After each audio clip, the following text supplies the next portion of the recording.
तो दोस्तों हम शुरू करते हैं अब हरिचंद से ना। हरिचंद जो है आपके 1612 से इनका कार्यकाल चला। तो 1615 में जहांगीर ने मुर्तज़ा खान के नाम से शेख फरीद तथा राजा सूरजमल जो नूरपुर के थे उनको कांगड़ा पर कब्जा पाने के लिए भेजा। जल्द ही सूरजमल और मुर्तज़ा खान के बीच झगड़ा शुरू हो गया और मुर्तज़ा को दिल्ली वापस से बुलाया गया। मुर्तज़ा खान बीमारी के कारण पठानकोट में मृत्यु हो गया। 1616 में जयपुर का राजा मान सिंह को कांगड़ा किले पर कब्जा करने के लिए नियुक्त किया गया, परंतु इससे पहले कि वो कांगड़ा किले पर हुकूमत करता, पंजाब के जमींदार संग्राम सिंह ने उसे मार दिया।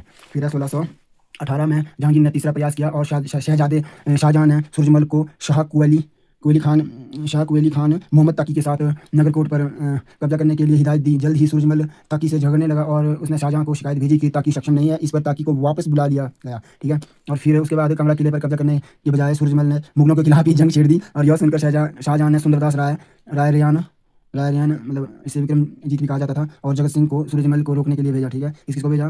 सुंदरदास रायरियान, जिसको विक्रमजीत भी कहते थे, और जगत सिंह को सूरजमल को रोकने भेजा और वो हार गया। उसने माउंट कोर्ट में शरण ली, जहाँ से उसने चंबा का रुख किया और चंबा में राजा जनार्दन ने उसे मार दिया, सूरजमल को मार दिया, ठीक है। फिर उसके बाद सूरजमल की मृत्यु के बाद उसका भाई जगत सिंह को बंगाल से सुंदरदास रायरियान के साथ नगरकोट पर कब्जा करने के लिए बुलवा लिया, ठीक है।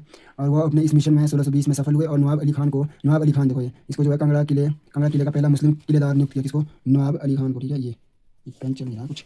नवाब अली खान इसको किया गया पहला, नवाब अली खान, ठीक है ना। ये कांगड़ा किले का पहला मुस्लिम किलेदार नियुक्त किया गया और यह किला मुगलों के अधीन रहा 1787 तक, है ना। किले का अधिकतर भाग इतिमाद उल दौला नूरजहां का पिता को जागीर के रूप में दे दिया गया और 1622 में जहांगीर नूरजहां के साथ कांगड़ा आया और वो दमेरी पठानकोट के रास्ते वापस गए और उसकी यात्रा के दौरान नूरजहां के सम्मान में दमेरी का नाम नूरपुर रख दिया गया। फिर है चंद्रभान चंद। हरिचंद की मृत्यु के बाद चंद्रभान ने मुगलों के विरुद्ध गुरिल्ला युद्ध जारी रखा, क्योंकि 1620 में कांगड़ा किले और बाकी क्षेत्र पर मुगलों ने कब्जा कर लिया था और राज परिवार के केवल राजगीर की जागीर ही छोड़ दी, है ना।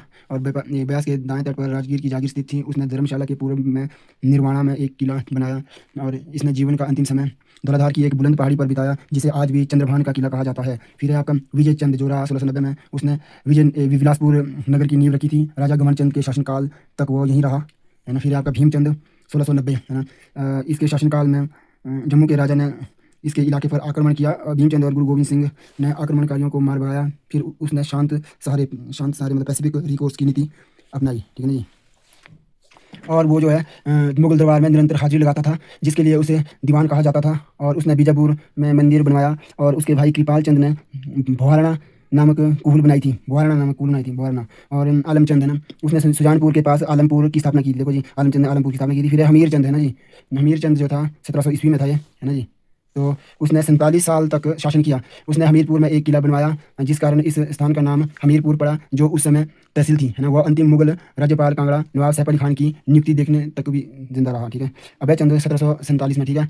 उसने आलमपुर में ठाकुर द्वारा बनाया, है ना। और सुजानपुर के ऊपर पहाड़ी पर क्या लिखा है, अभयमानपुर टीरा का किला बनवाया। अभयमानपुर टीरा का किला भी बनाया, ठीक है। फिर है घमंड चंद।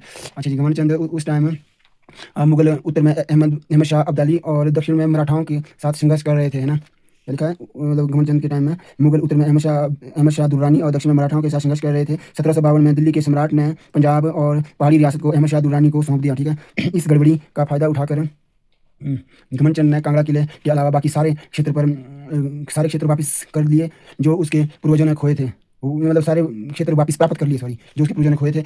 इस शासनकाल का वो पंजाब के राज्यपाल उदीना बेग खान के बाद दूसरा सबसे शक्तिशाली शासक था, ठीक है। क्या बोल रहे हो? इस शासनकाल का वो पंजाब के राज्यपाल उदीना बेग खान के बाद दूसरा सबसे शक्तिशाली शासक था। और 1759 में अहमद शाह दुर्रानी ने उसे जालंधर दोआब का राज्यपाल नियुक्त कर दिया, ना। घमंड चंद ने 1761 में सुजानपुर की स्थापना की। घमंड चंद ने की थी सुजानपुर की स्थापना 1761। उसके शासनकाल में ही इस स्थान को दोहरा नाम सुजानपुर टीरा पड़ा, है ना। दोहरा नाम जो है दूसरा नाम मतलब सुजानपुर टीरा पड़ा। फिर आपका संसार चंद, है ना। संसार चंद्र आपका 1775 में 10 वर्ष की आयु में गद्दी पर बैठा थे, है ना। 10 साल की उम्र में इसने गद्दी पकड़ ली थी, ठीक है। और फिर जो है जस्सा सिंह रामगढ़िया पहला सिख था जिसने चंबा, नूरपुर, कांगड़ा पर भी आक्रमण किया, है ना। फिर 1781 और 82 में संसार चंद ने जयसिंह कन्हैया से मुगलों के कब्जे से नगरकोट किले को छुड़ाने के लिए मदद मांगी, जहां सैफ अली खान की सेना थी। जयसिंह ने सैफ अली खान के बेटे जीवन खान को किले को खाली करने के लिए रिश्वत दी और 1787 में किले को हासिल करने के बाद यह 4 साल तक जयसिंह के पास ही रहा, किला, है ना, जयसिंह कन्हैया के पास, ठीक है। और फिर 1787 में जयसिंह ने किला संसार चंद को दे दिया, है ना, और बदले में मैदानी क्षेत्र ले लिया। किला हासिल करने के बाद संसार चंद ने अपने राज्य का विस्तार करने का सोचा और इसलिए चंबा से रिलू क्षेत्र की मांग की और इनकार करने पर उसने चंबा पर आक्रमण किया और चंबा के राजा राज सिंह को नेटी युद्ध में मार दिया। मृत्यु होगी, है ना, राज सिंह की मृत्यु होगी नेटी युद्ध में, ठीक है। और संसार चंद ने मंडी साम्राज्यों पर आक्रमण किया। संसार चंद ने जो है मंडी राज्य पर आक्रमण किया और नवयुवक राजा ईश्वरी सेन को पकड़कर नादौन में 12 साल तक बंदी बना के रखा। बाद में अमर सिंह थापा ने उसे आज़ाद किया, है ना जी। और 1803 में उसने 2 बार मैदानों होशियारपुर और बजवाड़ा पर आक्रमण किया, परंतु राजा रणजीत सिंह ने उसे हरा दिया। तब उसने कैलूर की तरफ रुख किया और सतलुज के दाएं तट पर कब्जा कर लिया। और अब पहाड़ी राजाओं ने संसार चंद के खिलाफ एक संधि की और राजा मानचंद जो कैलूर का राजा था उसके जरिए अमर सिंह थापा को एक संयुक्त निमंत्रण भेजा। और चंबा के राजा जीत सिंह ने अमर सिंह की मदद के लिए नथु वजीर के साथ सेना भेजी, ठीक है। अमर सिंह थापा के अधीन संयुक्त सेना संसार चंद के बीच महल मोरियों में लड़ाई हुई, जिसमें संसार चंद की हार हुई, ठीक है ना जी।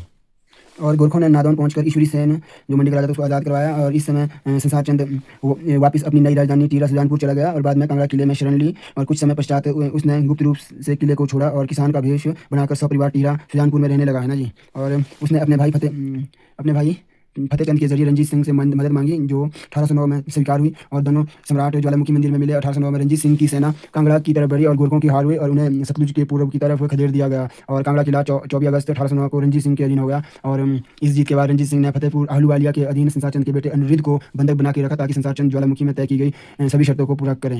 राजा रंजीत सिंह ने नगरकोट किला और कांगड़ा घाटी के 66 गाँव हासिल कर लिए। और गोरखों को खदेड़ने के बाद संसार चंद और फतेह सिंह आहलूवालिया किले में प्रवेश करने वाले पहले थे। दिशा सिंह मजीठिया को किले का नाजी मतलब राज्यपाल बनाया और कांगड़ा पहाड़ियों का प्रशासनिक अधिकारी नियुक्त किया, ना कांगड़ा पहाड़ी प्रशासनिक अधिकारी। फिर एक कथा के अनुसार संसार चंद का भाई फतेह चंद बुरी तरह से बीमार हुआ और उसके बचने की कोई उम्मीद नहीं थी और उसके अंतिम संस्कार की तैयारियां शुरू हो गई थी। यहाँ तक कि उसकी रानी भी सती होने के लिए तैयार थी, परंतु मूर्खराट ने अपनी चिकित्सक कौशल से उसकी जान बचा दी। फतेह चंद ने अपनी पगड़ी उसके टोपी से बदली और उसे अपना भाई बना लिया, ठीक है। 1824 में संसार चंद की मृत्यु हो गई। फिर अनिरुद्ध महाराजा रणजीत सिंह ने उसके गद्दी संभालने पर उसे 2 लाख रुपए नजराने की मांग की। रंजीत सिंह के पुत्र राजकुमार खड़ग सिंह ने अनिरुद्ध को पगड़ी बदलकर भाई बना लिया। अनिल को पगड़ी बदलकर भाई बना दिया। 1827 में राजा अनिरुद्ध तीसरी बार महाराजा रणजीत सिंह के दरबार में गया और रणजीत सिंह ने उसके सामने अनिरुद्ध की 2 बहनों में से एक का हीरा सिंह से विवाह का प्रस्ताव रखा। हीरा सिंह जम्मू के राजा ध्यान सिंह का पुत्र था, जो रणजीत सिंह का मुख्यमंत्री था। अनिरुद्ध ने दबाव में आकर प्रस्ताव स्वीकार कर लिया, परंतु वास्तव में वह इससे सहमत नहीं था, क्योंकि ध्यान सिंह सिर्फ रणजीत सिंह की दया पर ही राजा था, वह वास्तविक राजवंश परिवार से नहीं था।